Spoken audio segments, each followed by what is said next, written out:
right, well, let's go live now this Sunday morning to the New South Wales Premier, Chris Minns. Chris Minns, thanks so much for joining us. First, Premier, a reaction to this chopper crash because it involves 4 Sydney-based military personnel. Yeah, it's terrible, Andrew. Terrible news for the families involved and the young servicemen that have lost their lives in the service of their country. I think it's a reminder of how dangerous the work is, even in peacetime, even when they're doing training exercises. And we're so grateful for particularly young people devoting their professional lives to the service of their country. We desperately need them, but my heart's with those families today. It must be devastating. And it's been reported this morning one of the expected victims is the son of a senior police officer in New South Wales. Are you aware of this or who it is? Was briefed this morning, and obviously we'll make contact with that family. They must be hurting this morning, and if you look at the father, a serving, distinguished, long-serving police officer in New South Wales, and the son, a serving member of the Australian Defence Forces, obviously a family that's given so much to the people of this state and this country. I can only imagine what they're going through today. It's just devastating. Now, last week there were 5 shootings in 5 days in Sydney. When are the shootings going to stop, and do you concede we are in the centre of an underbelly-style war right now? Look, I can't give a date or a time. I can say that New South Wales Police have established a task force with 100 police officers that are fully resourced, very experienced, and are focused on applying the full force of the law to these criminals who are responsible for violent and despicable acts on Sydney streets. I'm confident that they'll make arrests, and these people run the risk of spending the rest of their lives in very small jail cells. So that's what I can promise. We're working with New South Wales Police, and if new laws are required to stem the bloodshed, that's exactly what we'll do. Well, what have police told you about what they're going to do to crack down on this gun violence? Because it looks like time for some preventative action, doesn't it? Look, a few things. Firstly, we've obviously announced changes.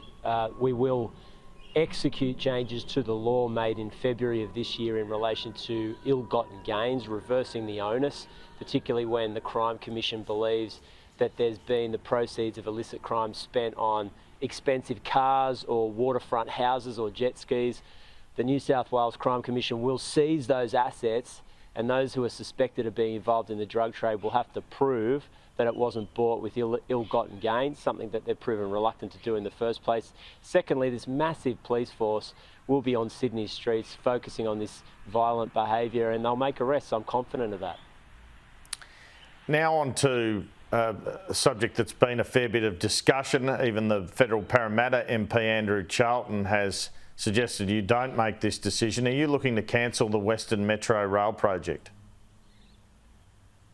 Look, we're not looking to cancel anything, but what I have done is announced an independent review into metros in Sydney, primarily because, and this is a really important context, they're massively over budget in every single one of them. The Sydney CBD and Southwest Metro project was originally budgeted to be $12 billion.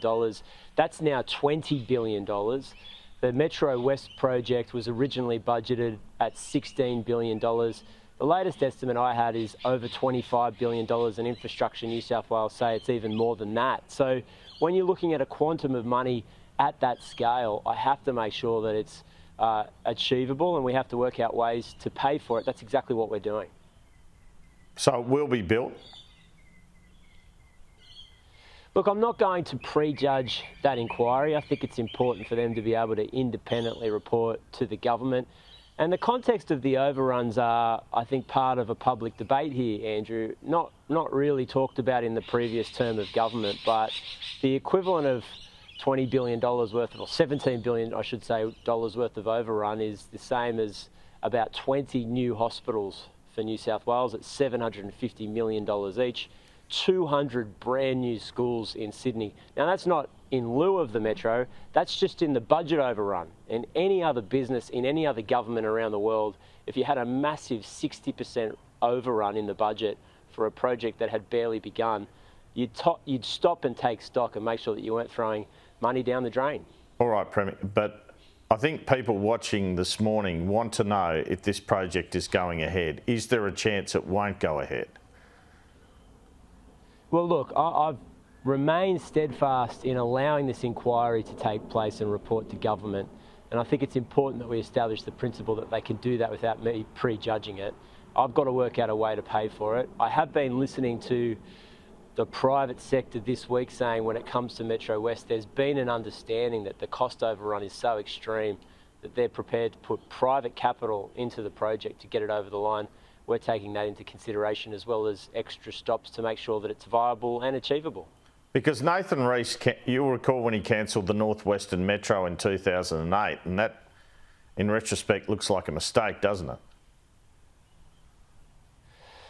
Look, I mean, metro lines for Sydney as well as the heavy rail system is important. We want to make sure that we can get people to and from work without them relying on the roads. That's how major cities grow. Look, I acknowledge that, but I also can't be in a situation where there's a mantra that runs through the government or even the body politic that says it's your job to just sign checks and that cost overruns are inevitable and that no one should be looking after the public's money. Andrew, it's not my money.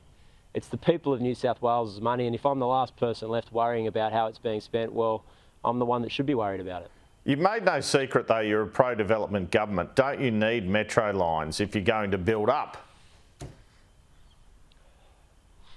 Yeah, we do. I mean, one of the big failures, I think, of the previous government was that they built the North West Metro line, but development along that line remained largely the same as if it wasn't built at all. And the promise, as you'd recall, when that project went through, is that we would have increased density on that line to cope with Sydney's population growth. But over the last 10 years, basically, infrastructure's been built east of Parramatta, but most of the population growth is scheduled to go west of Parramatta. So people in the east have gotten new metro lines, people in the west have gotten new toll roads. That's no way to grow a city. And we've been honest about where people are going to have to go over the next 10 years. All right, I do have to ask you this, Premier. Isn't this part of the problem with your whole anti-privatisation at all costs agenda? Because the last government were able to build things because they sold off things. You promised you're not going to privatise anything. No, I promise you that's the biggest load of economic nonsense, that argument. It doesn't work. And here's the reason why. If you sell off electricity companies, even though you get upfront money, you lose that dividend stream forever. And Queensland at the moment is getting $1 billion in dividends every year from their electricity companies.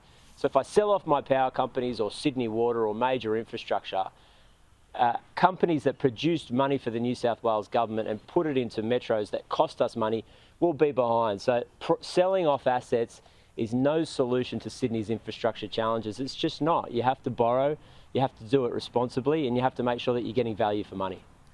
All right, I've heard stories out of your ERC meetings that ministers are coming out of there ashen-faced at the moment, incidentally, Premier. Will you rule out tax increases? Is a club's tax increase, for example, a possibility? Yeah, we went to the election with no tax increases as a pledge, and I'm aware, Andrew, that particularly with inflation running at 6% and people doing it really tough in the community, we don't want to add to their burden right now, but the challenges facing the New South Wales budget are severe, and I think that taxpayers in the state would want to have confidence that the government's spending every dollar that's collected in their interest. That's what we're doing through this process. We're approaching $180 billion worth of debt in New South Wales. The interest on that debt, so not principal, just the interest, is nearly $7 billion a year. That's more than we spend on TAFE and police combined. So at some point we've got to make sure that we're looking to have budget spending in line with the revenues, and that's the process we're going through. Nearly out of time, Premier. Just a couple of quick issues. The Taylor Martin scandal, was Mark Speakman moved quickly enough on that front? Yeah, it's difficult for me to know the circumstances of that. I mean, I'd urge anyone who's got a concern or a complaint about an MP, we've got an independent process in New South Wales. It's recently been established. I think it's the first one in the country. We think it will work. So if you've got a concern, please either make a complaint to that anonymously or in person. We think it'll make a difference. The campaign for an Indigenous Voice to Parliament seems in a bit of trouble. Are you planning to play a big role in the campaign or your MPs? Look, not a big role, but I'd certainly help wherever I'm asked to. We're supportive of it. I'm supportive of it too. I think it'd be good for the country, and I think a no vote in context wouldn't be good for Australia or New South Wales. And there's an opportunity to do something that will make a big difference for First Nations communities, but not a major difference to our constitutional arrangements in Australia. So something great for the country that I think preserves our existing democracy. We're big supporters of it. And finally, how important is the federal government's push for a Housing Australia Future Fund? Because the Greens argue it doesn't do much. Look, I think it'll be a good thing for Australia. That's a kind of perpetual fund that can distribute that capital to the states to build social housing for New South Wales and all the other big states in Australia. We desperately need it. If you're going to lift the immigration rate over the next 2 years, we've got to provide places for people to live who are already here. Social housing is a big part of that. We're trying to do our bit, but we need help from the Commonwealth Government too. New South Wales Premier Chris Minns, thanks so much for your time this morning. Thanks, Andrew.